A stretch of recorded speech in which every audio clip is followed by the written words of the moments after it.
The Kremlin says Russian President Vladimir Putin has visited a military command center in Russia's Kursk region. Ukrainian forces took part of the region 7 months ago, and a Kremlin spokesman says the operation to retake it has entered its final stage. The visit came as Washington is expected to dispatch a special envoy to Moscow with a ceasefire proposal. This is said to be Putin's first visit to the Kursk region since Ukraine's incursion last August. Footage released by the Kremlin shows a rare appearance by the Russian president in military uniform. In the video, he orders his troops to expel remaining Ukrainian units, threatening to treat Ukrainians captured in Kursk as terrorists. Our task in the near future, in the shortest possible time, is to finally defeat the enemy. An enemy who has dug in on the territory of the Kursk region. That enemy is still conducting military operations here, and we must completely liberate Kursk. The visit comes after Russian forces were spotted on a drone camera at the main square of Suja, a key town near the border sitting on major gas pipelines. It followed shortly after its Operation Pipeline, when Russian troops crawled through an abandoned pipe near the town to infiltrate Ukrainian positions. Moscow says it has now recaptured most of its territory. The offensive operations have liberated more than 1,100 square kilometers of our territory. That's more than 86% of the area previously occupied by the enemy. Ukraine's army has meanwhile hinted at pulling back some of its troops from Kursk. The Russians are clearly trying to put maximum pressure on our troops. Our military command is doing what it has to do, preserving the lives of our soldiers as much as possible. Kyiv is now at risk of losing its foothold in Russian territory as it waits for Moscow to respond to a 30-day ceasefire proposal brokered by the U.S. Let's get more from our Russia analyst, Konstantin Eggert, in Vilnius. So, welcome, Konstantin. Why is Vladimir Putin visiting Kursk now? Well, Phil, it's clear that Russians are claiming, seemingly with some ground, they're claiming success in the region. And of course, as Russia's commander-in-chief, Putin wants to be where success is. It was quite interesting for me to see him in uniform, probably for the first time in 25 years since he visited Chechnya on New Year's Eve 2000. So for him, it's very clearly an attempt to show that he's in control, that he should be associated with success, and that he did not abandon the Kursk region, as quite a few analysts claimed even a few weeks ago. So, it's quite logical for him to be here at this time. OK, so Ukrainian officials and US mediators have now agreed a 30-day ceasefire, which they're taking to Moscow. US Secretary of State Marco Rubio says the ball is now in Russia's court. Is Vladimir Putin ready for peace negotiations? I don't think so. I don't think I can't even predict that Putin will respond to this offer. He's very much convinced that he should essentially continue his very hard line with regard to Ukraine. I would venture a suggestion, I suppose, that if the Russians decide to answer to the proposal of 30-day ceasefire, they will say, maybe we'll think about it in case the Ukrainians agree to our preconditions, which is essentially leaving 4 regions of Ukraine, recognizing the annexation of Crimea, not relinquishing any dream of joining NATO, and so on and so forth. This is the Kremlin's negotiating tactics, and I'm certain they will not differ from they will not diverge from this type of attitude. I'm certain they will not immediately respond to the American proposal. Okay, so not a straight no, just this is interesting. Here's a list of impossible conditions. What do you think about that? Yes, exactly. But right. This is a very traditional diplomatic tactic going back to Joseph Stalin and his foreign minister Molotov.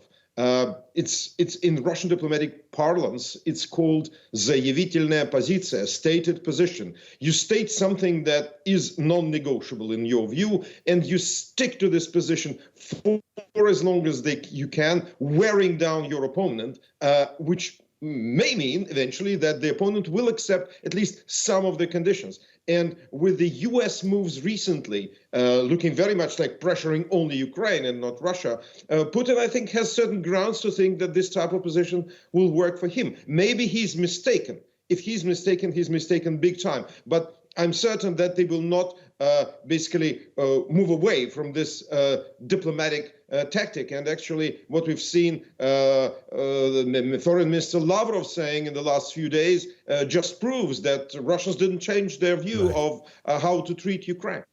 Thanks for that, Konstantin. DW Russia analyst Konstantin Eggert. The Kremlin says Russian President Vladimir Putin has visited a military command centre in the Kursk region of the country.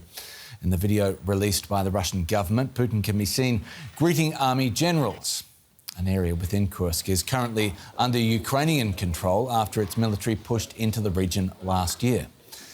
In images aired on Russian television, Putin said he hoped that troops were close to, quote, fully liberating the land occupied by Ukraine. Right, for more, let's cross to Brian Whitmore. He's a Russia analyst at the Atlantic Council in Washington. Brian, good to see you. What is the point, do you think, of Putin's visit to the Kursk region at this moment? Well, thank you for having me, Anthony. I think that the fact that Vladimir Putin is visiting the Kursk region is indicative of his confidence that Russia is going to take back most of that territory. Russia has already taken back about 86% of the land that Ukraine took 7 months ago. And I would add that many of these Russian gains in recent weeks came after the inexplicable decision by the United States to cut off intelligence sharing with Ukraine, which certainly hurt the Ukrainian efforts on that front in Kursk. So I believe Putin visiting today is simply an expression of confidence. He would not have gone to Kursk if he wasn't fairly certain that Russia was going to take back most of that land in short order. How likely is it, do you think, that you talk about the confidence? I think it's a really interesting point that he had the confidence to go there. Was that a window of confidence created by that lack of information coming onto the Ukrainian side? Oh, yeah. I think Vladimir Putin's over the moon right now. You have to really ask yourself, as I sit here in Washington, I'm continually asking myself, what more could the United States possibly give to Vladimir Putin? They seem to be giving him everything he wants. The cutting off of intelligence sharing, the intelligence sharing has been restored, but that window certainly gave Russia an opportunity to take back some territory, given how dependent Ukraine is on U.S. intelligence sharing and U.S. weapons deliveries. So Putin his geopolitical fortunes have turned around dramatically in the last 6 weeks or so, and yeah, the visit to Kursk is an expression of confidence. He thinks he's about to get everything he wants. It's that bargaining chip, isn't it, Kursk, that we've been hearing about for so long. What would it mean for these ceasefire negotiations if Ukraine loses its foothold in the Kursk region? Ukraine would lose an important bargaining chip, and I think that's what this is all about. And I think Putin wants to have this all sewn up before there are any ceasefire negotiations, so Ukraine will have just one less card to play. And again, I think this is something that inexplicably the United States scored an own goal here, giving this to Putin. But this was an important bargaining chip the Ukrainians would have going into any potential ceasefire negotiations, which, quite frankly, Anthony, I'm very, very skeptical of. Yeah, Ukraine negotiations in general. Yeah, pardon me, Brian. Ukraine has agreed, in principle, provisionally, to these US proposed 30-day ceasefire. But how likely is it, do you think, if you can expand on it, that Putin will accept any ceasefire deal at this point?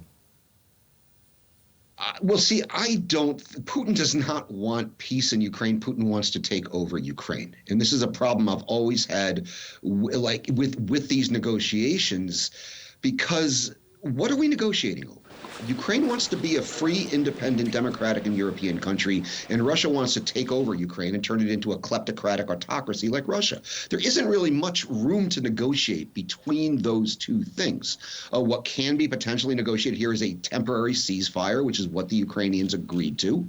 I think it's inexplicable that the United States has given Russia everything it wants before the negotiations. Classic negotiations 101, you do not cede points before the negotiation, but we've already said Ukraine's going to have to give up territory. Ukraine's never going to be a member of NATO.